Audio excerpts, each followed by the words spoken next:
Tani Kurniawati, Mairina, dan Daipan Gajali. Di sini kami dari kelompok 1 akan mempresentasikan hasil dari diskusi kami. Untuk materi pertama akan dibawakan oleh Mairina, yaitu sistem informasi dan tujuan dari sistem informasi. Kepada saudari Mairina, saya persilahkan. Pertama, di sini saya akan menjelaskan tentang sistem informasi dan manajemen sekolah. Sebelum kita lanjut menurut para ahlinya, kita akan melihat pengertian dari sistem informasi, di mana sistem informasi manajemen atau SIM itu dalam bahasa Inggrisnya Management Information System atau disingkat dengan MIS, di mana sistem perencanaan bagian dari pengendalian internal suatu lembaga yang meliputi pemanfaatan manusia, dokumen, teknologi, dan prosedur untuk memecahkan masalah. Secara akademis, sistem informasi manajemen atau SIM umumnya digunakan untuk merujuk pada kelompok metode manajemen informasi yang bertalian dengan otomasi atau dukungan terhadap pengambilan keputusan manusia guna mempermudah segala aktivitas. Dengan adanya SIM, institusi pendidikan lebih mudah pendataan, manajemen pengajar, guru, dosen, pelajar atau mahasiswa dan maupun pelajar, mahasiswa, juga orang tua. Di sini ada juga tentang manajemen di sekolah, di mana manajemen sekolah itu merupakan suatu kegiatan dilakukan secara efektif dan efisien, di mana untuk meningkatkan kinerja sekolah dalam pencapaian tujuan pendidikan, baik tujuan nasional, tujuan kelembagaan yang hasilnya bisa dilihat dari beberapa faktor sebagai indikator kinerja yang berhasil dicapai oleh sekolah. Di sini sistem informasi dan manajemen sekolah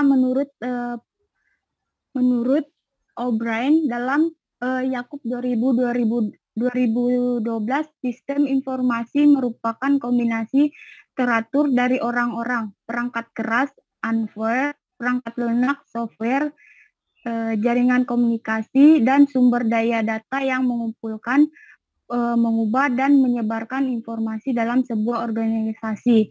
Sistem informasi juga merupakan suatu kumpulan dari komponen-komponen dalam organisasi yang berhubungan dengan proses penciptaan dan aliran informasi. Di sini perangkat keras itu, hardware itu adalah perangkat yang bersifat nyata atau dapat disentuh, dapat dilihat secara langsung, di mana contohnya itu mouse, screen, keyboard, monitor, speaker. Di situ juga ada perangkat lunak software, di mana perangkat lunak software ada sifatnya tidak nyata, tidak dapat disentuh, dan tidak dapat dilihat secara langsung. Contohnya program aplikasi dan program operasi. Kedua, menurut Hartono mengatakan bahwa sistem informasi manajemen adalah sebuah sistem, yaitu rangkaian terorganisasi dari sejumlah bagian komponen yang secara bersama-sama berfungsi atau bergerak menghasilkan informasi untuk digunakan dalam manajemen sekolah. Lanjut, Yul. Saya akan melanjutkan dari tujuan dari SIM sekolah berdampak pada beberapa pihak. Yang pertama itu pihak sekolah, di mana bagi pihak sekolah terdapat tujuan dari sistem informasi manajemen sekolah, antara lain itu adalah mempermudah proses pengolahan data akademik dan non-akademik. Kedua, menyediakan suatu laporan perkembangan siswa dalam proses pengajaran. Ketiga, menyediakan suatu laporan perkembangan pengajar dalam kegiatan pengajaran. Keempat, menjadi panduan untuk membuat peraturan sekolah. Kelima, berperan aktif sebagai sarana komunikasi antara masyarakat dan orang tua siswa tanpa adanya batas waktu dan tempat. Keenam, menjadi media promosi yang dapat memperkenalkan sekolah. Ketujuh, sebagai sarana perusahaan pengetahuan. Ketiga, tujuan dari ini adalah orang tua siswa. di mana orang tua siswa terdakwa yaitu mempermudah memonitor perkembangan anak atau siswa sekolah, mempermudah menekan informasi dalam sistem kegiatan sekolah. Tujuan ketiga itu calon siswa atau siswa, di mana calon siswa atau siswa menyediakan suatu media bagi siswa untuk memantau perkembangan baik dari sisi akademik maupun akademik. Kedua, membantu dalam memperoleh informasi mengenai mata pelajaran yang disajikan di sekolah, di mana secara umum dapat disimpulkan tujuan sistem informasi manajemen yaitu membantu memberikan informasi yang lengkap kepada pihak terkait, memberikan informasi yang transparan. Ketiga, memberikan akses informasi yang mudah dan lengkap bagi penggunanya. Yang keempat, lebih menjamin keamanan data-data yang disimpan. Yang kelima, meminimalisir terjadinya kesalahan data. Baik, selanjutnya akan dilanjutkan teman saya. Oke. Sebelum dilanjutkan oleh penyaji berikutnya, menurut Mairina, apa itu sistem?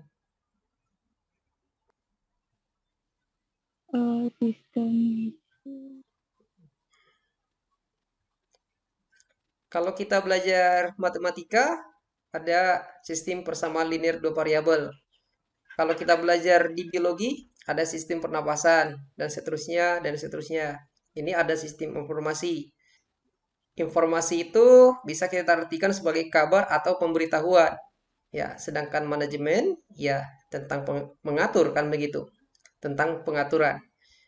Sistem itu adalah sekumpulan komponen-komponen yang memiliki fungsi yang sama. Ya, jadi ada beberapa komponennya berbeda, tapi mereka memiliki fungsi yang sama. Nah, jadi kalau ada misalnya ini ada istilah yang Anda mau jelaskan, coba artikan mulai dari arti yang sederhana. Nah, kemudian barulah arti secara rigid atau secara formal. Oke, lanjut ke penyaji berikut. Silakan sajikan dengan singkat, padat, dan jelas. Ya, lanjut. Baiklah, di sini saya akan menjelaskan mengenai syarat perencanaan sistem informasi manajemen di sekolah. Nah, dalam syarat perencanaan sistem informasi manajemen di sekolah ini terdapat beberapa faktor yang dapat menjadi syarat dalam kesuksesan sistem informasi manajemen atau SIM di suatu sekolah. Antara lain yaitu kesediaan. Nah, kesediaan ini adalah informasi yang dipersiapkan untuk membuat sistem informasi harus tersedia bagi pihak-pihak dalam sekolah. Hal ini merupakan suatu hal yang mendasar dalam merancang suatu informasi. Jadi, di kesediaan ini adalah di mana informasi-informasi yang akan dikelola itu harus sudah tersedia. Yang kedua itu adalah mudah untuk dipahami. Nah, maksud dari mudah dipahami itu informasi yang tersedia di dalam sistem harus dimengerti oleh pihak pembuat keputusan sistem. Informasi yang termaksud dalamnya adalah informasi mengenai jadwal rutin tugas-tugas dan dari sistem dan keputusan yang tepat. Nah, informasi ini juga bisa berupa mengenai biodata siswanya. Yang ketiga itu adalah kesesuaian relevan. Kesesuaian atau relevan informasi yang disajikan di sistem harus berupa informasi yang sesuai dengan apa yang dibutuhkan suatu sekolah. Informasi ini bisa berkaitan dengan masalah yang dihadapi sekolah, misi, visi, ataupun tujuan dari sekolah. Yang keempat itu adalah kelengkapan. Nah, kelengkapan atau completeness. Informasi yang lengkap tidak berarti banyaknya informasi yang ada dalam suatu sistem, di mana kelengkapan itu berarti informasi yang diperlukan cukup untuk memenuhi standar yang berlaku dalam organisasi atau sekolah yang menggunakan sistem informasi manajemen ini. Nah, maksudnya di sini adalah semua informasi yang kita butuhkan itu hanya ada jika itu bersangkutan dengan sekolahnya. Jika informasi yang di luar sekolah itu tidak harus ada dalam sistem ini. Nah, yang kelima itu adalah ketepatan waktu atau timing. Nah, ketepatan waktu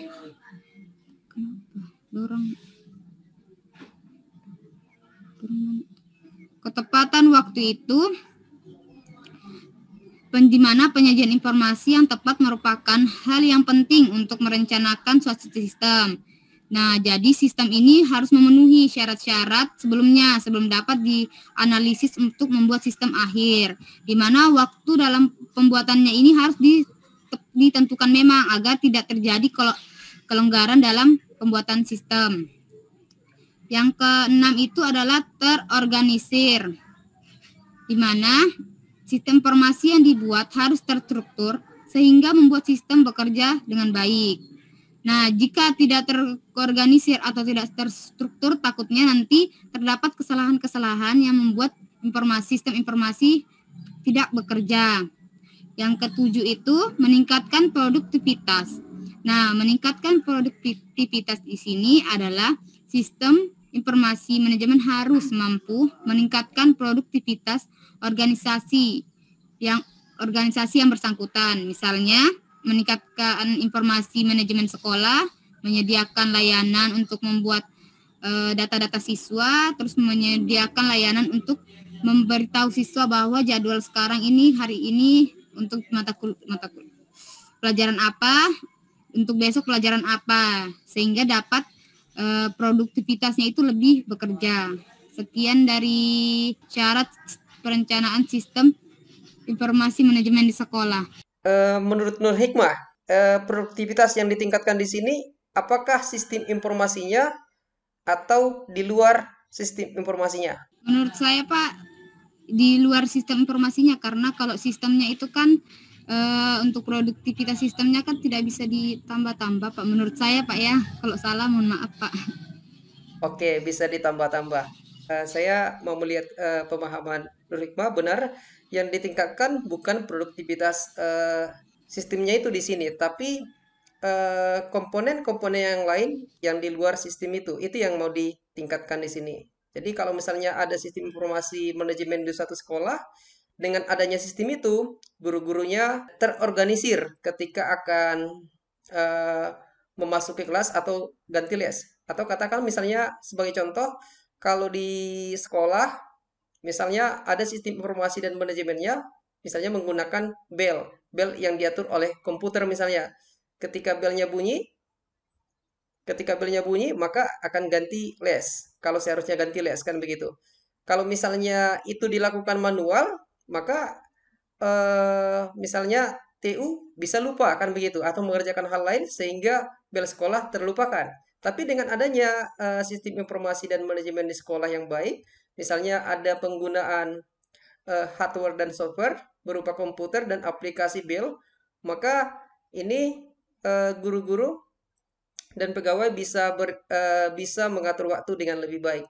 Jadi lebih produktif dibandingkan kalau manual. Itu contoh sederhana untuk bel.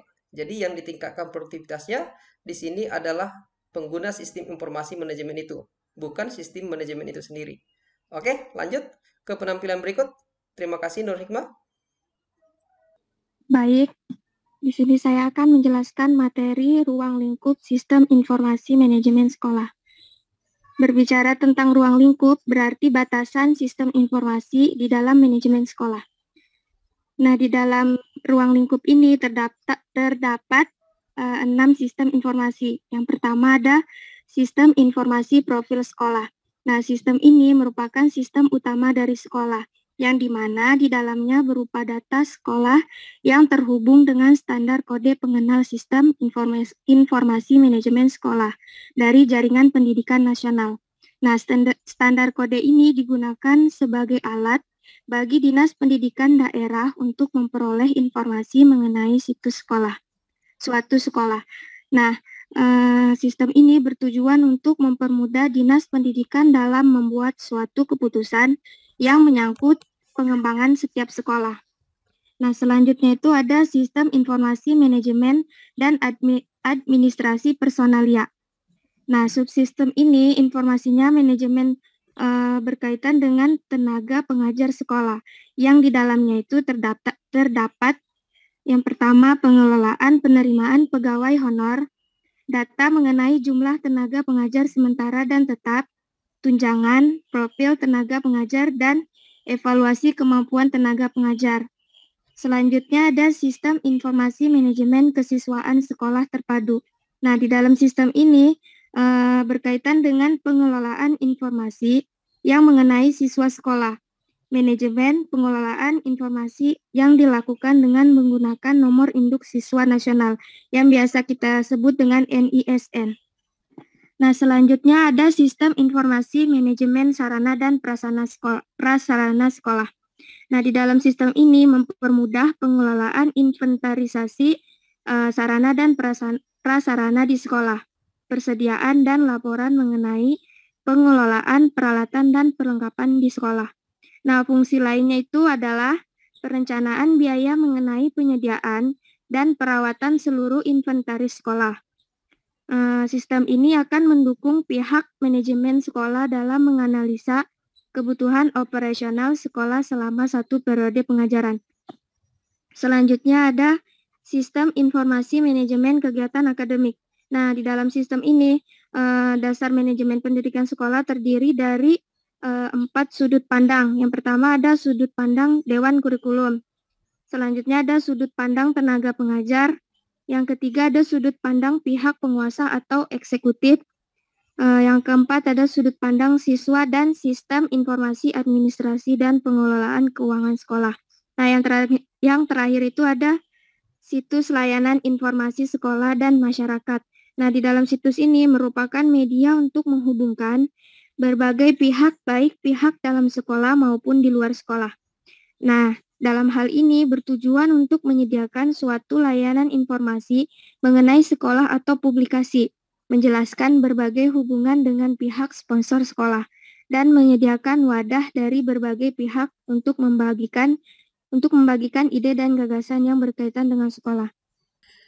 Oke, sebelum berganti, Siti Syaibah yang mengerjakan sistem informasi manajemen sekolah ini, yang menyusun sistem informasi manajemen sekolah ini, siapa? Jelaskan. Staf sekolah, Pak. PU, Pak. Kepala sekolah berperan sebagai ini untuk menjalankan tugas manajerial. Jadi ide-ide untuk menyusun sistem itu semuanya dari kepala sekolah. Tentu saja dalam menyusun itu dibantu oleh PKS dan juga akan mendengarkan atau mempertimbangkan masukan-masukan dari pihak lain, bahkan termasuk dari komite sekolah. Namun dalam menjalankan ini semuanya secara teknis, seperti yang Siti Syaibah bilang, akan operator atau tata usaha atau pegawai. Oke, Siti Syaibah, terima kasih buat responnya. Dilanjut dengan penyaji berikut. Baik, untuk materi selanjutnya saya akan menjelaskan, yaitu judulnya itu material penyusun sistem informasi manajemen sekolah. Di mana untuk membuat suatu sistem berdasarkan ruang lingkup sistem informasi manajemen sekolah itu diperlukan bahan-bahan atau material yang sesuai. Hal ini bertujuan untuk mendukung terciptanya sistem informasi yang baik. Beberapa material yang dapat dijadikan acuan untuk membuat sistem informasi manajemen sekolah itu antara lain, yang pertama ini ada profil siswa. Teman-teman bisa lihat ini tabel di mana ini merupakan data secara keseluruhan. Hal ini meliputi ada biaya sekolah atau biaya administrasi, biaya kelas, hasil prestasi, dan penghargaan, serta catatan mengenai siswa yang bersangkutan. Yang kedua, ada subjek dan kelas sekolah. Di tabel 2, teman-teman bisa perhatikan, ini merupakan informasi mengenai kelas-kelas yang ditawarkan sekolah seperti contohnya itu ada kelas matematika, kelas bahasa, dan kelas lain-lainnya. Maaf, saya pakai tampilan ini saja. Yuk. Yang ketiga itu ada peran sistem sekolah, di mana ini merupakan konten mengenai peran dan tanggung jawab dari berbagai fakultas di sekolah. Yang keempat ada perencanaan sekolah. Ini mencakup informasi mengenai jadwal kelas dan berbagai peristiwa penting yang dilaksanakan di sekolah. Dan yang terakhir ini ada kehadiran. Ini memungkinkan pembuatan laporan mengenai daftar kehadiran siswa dan staf sekolah. Demikian saya kembalikan ke moderator. Baiklah, di sini saya akan menjelaskan mengenai implementasi sistem informasi manajemen di sekolah. Nah, implementasi SIM itu dapat dilihat dari aktivitas manajemen kesiswaan atau akademik. Maka dari itu, implementasi SIM akademik berbasis teknologi informasi merupakan strategi pengembangan manajemen yang perlu diprioritaskan karena hal ini dapat menjadi sebuah nilai plus bagi sekolah. Menurut Ahmad 2017, SIM sudah diterapkan di dalam dunia pendidikan pada pengelolaan data pokok pendidikan atau Dipodik. Nah, Dipodik ini adalah suatu sistem pendataan pengelolaan data-data pendidikan yang bersifat mikro secara online dan real time. Nah, tujuannya itu adalah meningkatkan efisiensi dan efektivitas serta sinergi kegiatan pengumpulan data pokok yang terintegrasi dalam suatu pendidikan. Nah, dalam Dipodik ini meliputi data pendidik, tenaga pendidik, data siswa, data sarana dan prasarana sekolah. Nah, dalam penerapannya di sekolah itu, SIM itu diterapkan untuk mengolah data, yaitu bagian pengumpulan data, bagian pengolahan data, dan bagian penyimpanan data. Di sini saya akan menjelaskan bagian pengumpulan data terlebih dahulu. Nah, data yang diperoleh itu adalah data internal dan eksternal, di mana data internal itu adalah data staf sekolah, murid. Untuk data eksternal itu data yang kayak seperti biaya sekolah, tinggi badan, umur murid, nilai, itu data eksternalnya. Nah, menurut Marwis Bart dalam Ahmad 2017 mengatakan bahwa dalam pengumpulan data harus merencanakan data, menetapkan tujuan data dan waktu pengumpulan data. Di mana merencanakan data itu di mana kita harus menentukan data apa saja yang akan kita butuhkan dalam sistem, dan menetapkan tujuan itu dari data yang kita peroleh itu kita tetapkan memang tujuan dari kita buatnya sistem ini untuk apa. Untuk waktu pengumpulannya itu kita harus menetapkan karena takutnya nanti jika tidak tetap menentukan waktunya itu akan molor. Nah, yang kedua itu bagian pengelolaan data. Untuk mengelola data tentunya ada prosedur yang harus diikuti. Sebagaimana yang telah dijelaskan oleh Marwis Bright dalam Ahmad 2017, dalam mengelola data harus mengikuti serangkaian langkah-langkah tertentu sehingga data dapat diubah ke dalam bentuk informasi yang telah dikumpulkan. Nah, dalam mengelola data, menggunakan prosedur yang telah ditetapkan harus terhindar dari beberapa kesalahan, seperti yang pertama itu koneksi peralatan pendukung. Hal ini agar tidak terjadi pendeteksian data-data yang kita masukkan. Yang kedua, memastikan bahwa peralatan pendukung yang akan digunakan tidak terdapat kesalahan, seperti yang pertama tadi. Yang ketiga itu mengecek terhadap kompatibilitas atau penyesuaian program lama dengan program baru. Jadi kita harus tahu dulu ini program barunya ini sudah sesuai tidak dengan program lamanya, atau hasil akhirnya sama atau ada perbedaan. Nah, yang keempat itu kesediaan prosedur. Jadi kesediaan prosedur di sini itu dimana kalau setiap kita membuat data itu harus ada prosedurnya. Hal ini agar nanti jika kita ingin mengembangkan data yang tadi itu kita bisa menggunakan prosedur yang baru, tetapi menambah sesuatu yang kita ingin tambahkan di prosedur tersebut. Nah, selanjutnya itu yang ketiga adalah penyimpanan data. Nah, di penyimpanan data itu harus terjamin keamanannya karena data-data tersebut termasuk data-data penting, dan diharapkan agar data yang kita punya itu jangan sampai terjadi hal-hal yang tidak diinginkan, seperti pada saat awal-awal pandemi kemarin kan banyak sekali data yang tersebar, jadi terjadi penipuan seperti itu. Nah, Penyimpanan data dilakukan agar data tersebut dapat diakses kapan saja dan di mana saja dengan mudah oleh penggunanya. Di sini yang harus digarisbesari adalah data-data yang ingin diakses itu harus sesuai dengan orang-orang yang memang yang hanya boleh membuka sistem itu, seperti staf sekolah, kepala sekolah, murid, itu hanya mereka yang boleh membuka data-data tersebut. Nah, menurut Firman Suradi menyatakan bahwa penyimpanan informasi sangat penting agar terjamin keamanan, menghemat biaya dan mudah dicari apabila sewaktu-waktu diperlukan. Jadi data-data yang disimpan itu lebih rapi dan dapat tersimpan banyak di sistem daripada kita menggunakan sistem penyimpanan yang masih manual itu, yang kayak ditulis-tulis itu kan lebih kayak ribet kalau mau dicari. Kita cari satu nama, apalagi kalau sudah angkatan atas itu kayak susah. Oke, baik. Terima kasih buat penampilannya. Coba Nur Hikmah, tadi Nur Hikmah ada menjelaskan tentang efisiensi dan efektivitas.